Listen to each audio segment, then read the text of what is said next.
sabana. Are you ready? Kicau, kicau, kicau mania.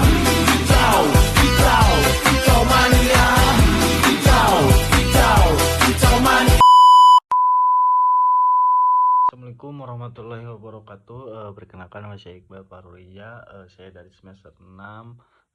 Mungkin di sini saya akan memenuhi tugas UAS ya. Yang mungkin tugas UAS itu digantikan harus menjelaskan materi ya. Mungkin di sini saya mengambil materi pendekatan Islam dan psikolog. Mungkin saya di sini akan lebih mungkin di sini saya akan menjelaskan sedikit lah tentang pendekatan Islam dan psikolog. Mungkin dari saya prolog dari saya. Psikolog merupakan ilmu yang mempelajari perilaku dan proses mental manusia secara pikiran, perasaan, motivasi, kepribadian, serta hubungan manusia dengan lingkungan. Dalam perkembangan, psikolog juga banyak menggunakan pendekatan ilmiah untuk memahami manusia. Sementara itu, Islam memiliki pandangan luas mengenai manusia. Islam juga tidak hanya melibatkan manusia dari aspek fisik dan psikologis, tetapi juga dari aspek spiritualnya. Manusia dipandang sebagai makhluk yang memiliki jasmani, akal, hati, nafsu, dan ruh, serta memiliki hubungan dengan Allah Subhanahu wa Ta'ala. Oleh karena itu, pendekatan Islam dan psikologi berusaha memahami manusia dengan menggabungkan pemahaman psikologis dan nilai-nilai dan ajaran Islam.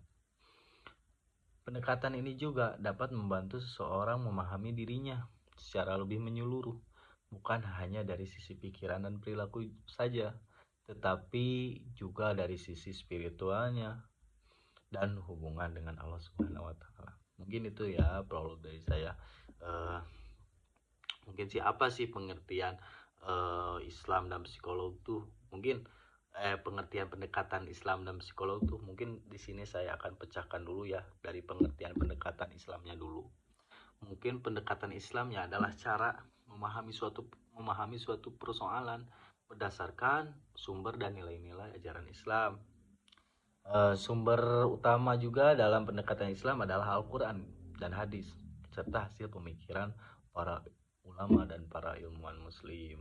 Sebagaimana mungkinnya dalam memahami manusia, Islam juga memberi perhatian terhadap perkembangan akhlak, kesehatan jiwa, dan pengendalian hawa nafsu, hubungan sosial, dan kedekatan manusia dengan Allah Subhanahu wa Ta'ala. Mungkin yang menjadi pengertian pendekatan Islam ya. Mungkin dan yang kedua, pengertian psikolognya menurut saya adalah ilmu yang mempelajari perilaku dan proses mental manusia.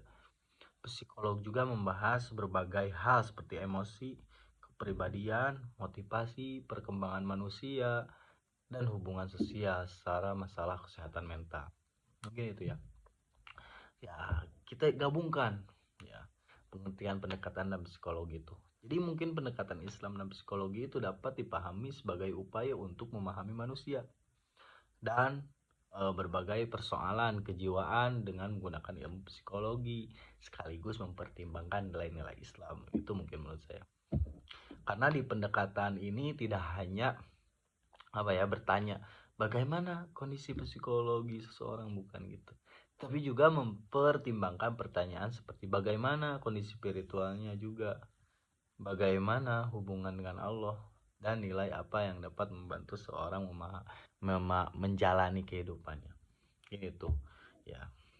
Dan mungkin saya akan kupas lagi pandangan Islam tentang manusia ya, tentang psikologis gitu. Islam memandang manusia sebagai makhluk yang memiliki beberapa dimensi lah penting buat psikolog ya. Yang mungkin itu ada yang nomor satu ya kan jasmani, dan yang kedua akal, yang ketiga hati juga, yang keempat nafsu, Dan yang kelima ruh, mungkin itu. Yang dimana jasmani itu merupakan aspek fisik manusia. Islam mengajarkan manusia untuk menjaga tubuh karena tubuh merupakan amanah juga dari Allah Subhanahu wa taala kan. Yang kedua akal. Akal merupakan kemampuan manusia untuk berpikir, memahami, membedakan yang baik mana dan yang buruk serta mengambil keputusan. Mengambil keputusan. Islam juga memberikan kedudukan penting terhadap akal dan mendorong manusia untuk berpikir dan mencari ilmu itu menggunakan akal juga kan. Yang ketiga ada hati. Dalam perspektif Islam, kalbu memiliki peran penting. Mungkin itu yang paling penting kehidupan manusia, di kehidupan manusia. Hati berkaitan kan dengan keimanan, juga perasaan, niat kan, kecenderungan seseorang. Karena itu pembinaan hati menurut saya menjadi bagian penting dalam kehidupan seorang muslim. Dan yang keempat mungkin nafsu. Nafsu sering dikaitkan dengan dorongan atau kecenderungan dalam diri manusia.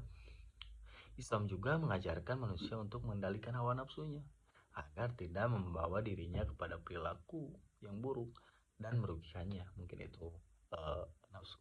Dan yang kelima ruh. Ruh merupakan unsur yang berkaitan dengan kehidupan manusia dan merupakan perkara yang memiliki dimensi, mungkin di metafisik lah.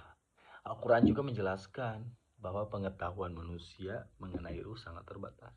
Dengan demikian, manusia ini kan dalam Islam tidak hanya dipahami sebagai makhluk biologis dan psikologis, tapi juga sebagai makhluk spiritual. Gitu. Dan mungkin yang selanjutnya saya akan membahas tujuan pendekatan Islam dalam psikologi. Mungkin banyak ya, mungkin saya akan bahas satu-satu. Mungkin secara memahami manusia secara menyeluruh, yaitu mencakup aspek fisik, mental, sosial, moral, dan spiritual. Dan mungkin yang keduanya membantu manusia mencapai kesehatan jiwanya dengan tetap memperhatikan nilai-nilai agama seperti sholat, itu kan, itu nilai agama yang mungkin harus dijalankan. Yang ketiga membentuk akhlak yang baik. Kenapa membentuk akhlak yang baik? Sehingga kesehatan mental tidak hanya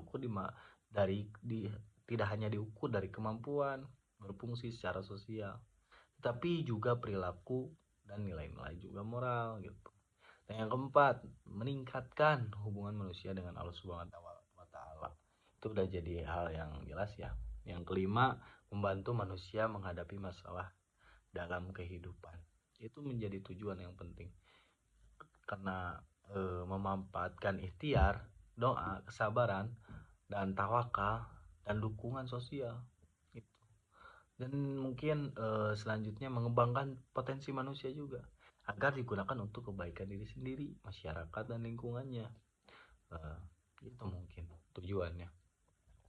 Mungkin yang jadi banyak dibahas itu mungkin di perbedaan sih menurut saya. Perbedaan pendekatan psikolog umum dan pendekatan Islam.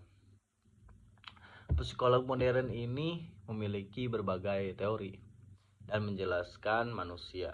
Misalnya pendekatan behavioristik yang membahas perilaku yang dapat diamati.